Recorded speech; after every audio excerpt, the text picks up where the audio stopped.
Today we have standard dynamic programming problem. We are given the numbers in two arrays.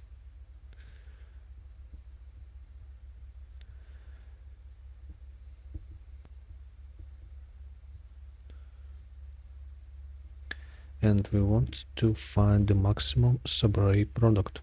So the not subarray, subsequence. So subsequence is you can select any values and should select them here too, and then you have to do the product pairwise. So the lengths of selected products should be the same by definition, and the complexity of the problem is the result of the negative values. So because without them we can just select the biggest numbers, and with negatives we can have situations where negative time negative is the positive value. So this is standard dynamic programming problem, and if we define the k like just two positions in this array, so we have array 1, array 2, and position 1 and position 2, and this gives us intuition that the suffixes solution are stable, and we can memorize.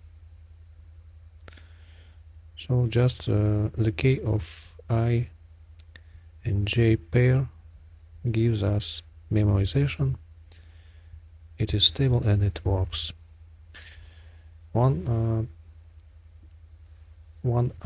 corner case is that subsequence can't be empty,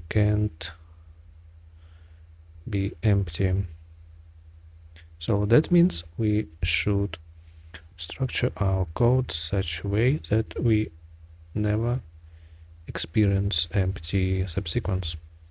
Let's look at my code. So for the empty I use a separate flag. However, it is not necessary, and this is a very lazy implementation. I just use several ways. We can skip value in the first array, skip value in the second array, skip both values, and then we can take. However, to use it without this empty flag, we can just stop at this add another case where we take this product and don't take the continuation. That would preserve us from the emptiness, because every emptiness is 0, and this is okay. Let's look at my other implementations. So this problem can be optimized even further than this, and here's my Kotlin optimization for the recursive top-down DP. So I use this several cases. I use it without the empty flag, and I don't skip both together, just skip one, and this is enough. And here is this case where you just stop, and here is a case where you continue, and this is enough to find. So stopping here allows us to return negative and don't return 0. So 0 is implied by this stop.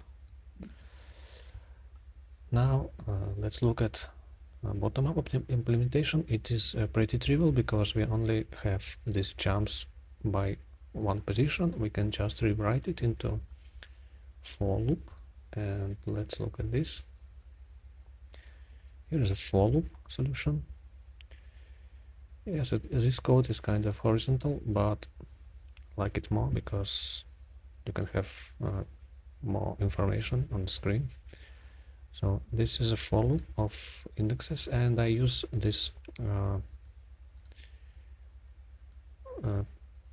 offset by 1 to not check this. This is kind of j minus 1 alternative, but when you do offset by 1, you can just use j and don't check for out of bounds. So here's how it looks. However, it can be even further optimized, because if you look at this, we only use jump by 1, and that means we can store just the last of this inner value. So instead of storing the entire size, we can only store 2 of them, and here is the solution. We store 2 of them, and we use this simple trick just to alternate.